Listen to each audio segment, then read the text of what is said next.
La boîte magique. Il était une fois un jeune voyageur qui se promenait ici et là, et tout autour de la Terre, parce qu'il aimait voir de nombreux pays différents. Un jour, alors qu'il marchait, il ramassa une boîte. Il l'ouvrit et la boîte magique lui dit « Quel vœu aimeriez-vous formuler ?» Il eut très peur, mais au lieu de jeter la boîte, il la referma et la mit dans sa poche.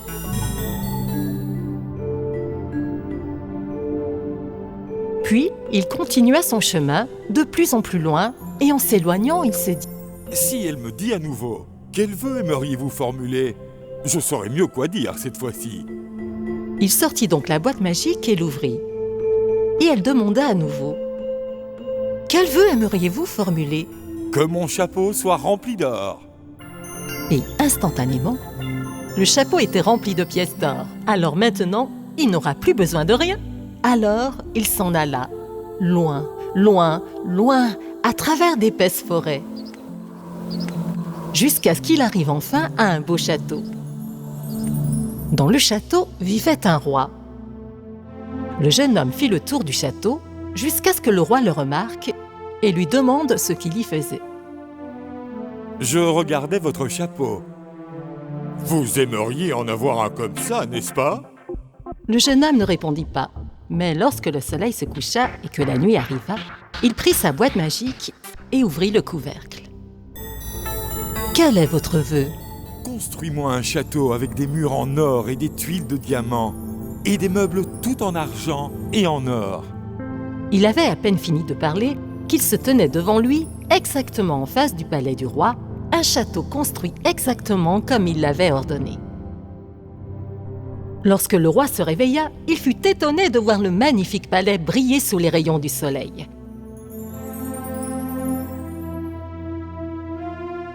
Le roi alla donc voir le jeune homme et lui dit sans détour qu'il était un roi très puissant et qu'il espérait qu'ils pourraient tous vivre ensemble dans l'une ou l'autre maison et qu'il lui donnerait sa fille pour épouse. Tout se passa donc comme le roi l'avait demandé. Le jeune homme épousa la princesse et ils vécurent heureux dans le palais d'or. Mais la femme du roi était jalouse du jeune homme et de sa fille. La princesse avait parlé à sa mère de la boîte magique qui leur donnait tout ce qu'ils voulaient. La reine soudoya un serviteur pour voler la boîte magique. Le serviteur chercha attentivement où elle était rangée chaque soir et attendait la soirée parfaite pour tenter de la voler. Et par une nuit noire, alors que tout le monde dormait, le serviteur vola la boîte et l'apporta à son ancienne maîtresse.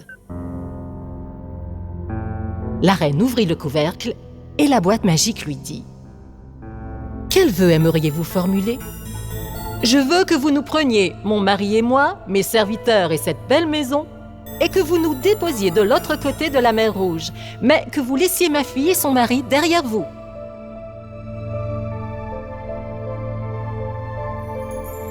Quand le jeune couple s'est réveillé, il se trouvait de nouveau dans le vieux château et la boîte magique avait disparu. Le jeune homme monta aussitôt sur son cheval et remplit ses poches avec autant d'or qu'il pouvait emporter. Il fouilla tous les pays voisins, un par un, cherchant en vain la boîte magique. Mais bientôt, son argent s'épuisa. Mais il continuait d'avancer, aussi vite que la force de son cheval lui permettait. Quelqu'un lui dit qu'il devait aller trouver le monstre, car le monstre voyageait loin et pourrait lui dire quelque chose. Il voyagea donc longtemps et chercha le pays du monstre. Il y trouva une vieille femme qui lui dit « Que faites-vous ici ? Mon fils mange tous les êtres vivants qu'il voit. Si tu es intelligent, tu devras t'enfuir et tu ne reviendras pas. » Mais le jeune homme lui raconta toute sa triste histoire. Et il a dit que peut-être son fils, qui a voyagé si loin, aurait vu un palais d'or. Alors qu'il prononçait ces derniers mots, le monstre entra et dit qu'il sentait un homme savoureux.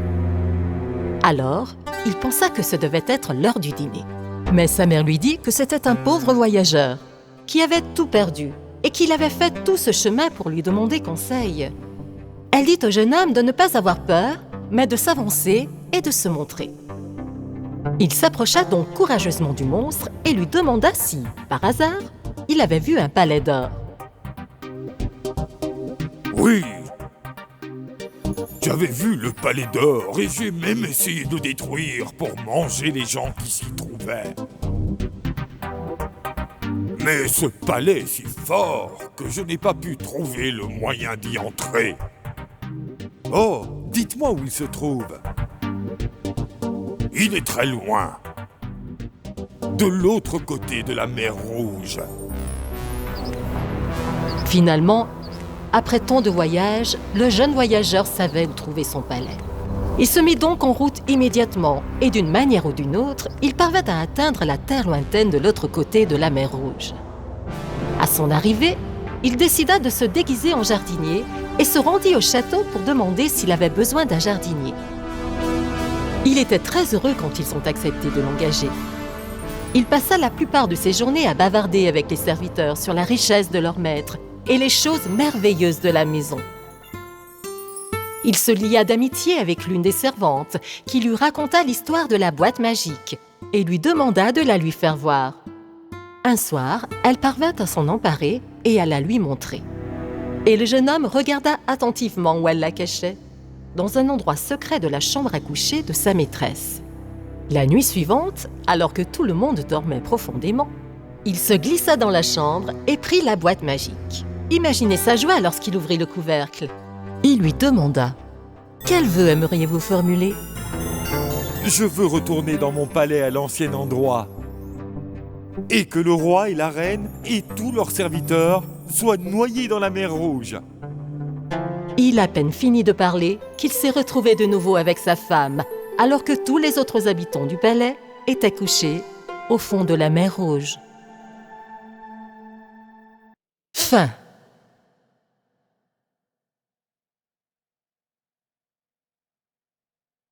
Si vous avez aimé cette histoire, n'hésitez pas à vous abonner à notre chaîne et à cliquer sur l'icône de la cloche pour les prochaines éditions. Surtout, n'oubliez pas de commenter. Si vous avez aimé cette histoire, n'hésitez pas à vous abonner à notre chaîne et à cliquer sur l'icône de la cloche pour les prochaines éditions. Surtout, n'oubliez pas de commenter. Si vous avez aimé cette histoire, n'hésitez pas à vous abonner à notre chaîne et à cliquer sur l'icône de la cloche pour les prochaines éditions. Surtout, n'oubliez pas de commenter. Si vous avez aimé cette histoire, n'hésitez pas à vous abonner à notre chaîne et à cliquer sur l'icône de la cloche pour les prochaines éditions. Surtout, n'oubliez pas de commenter.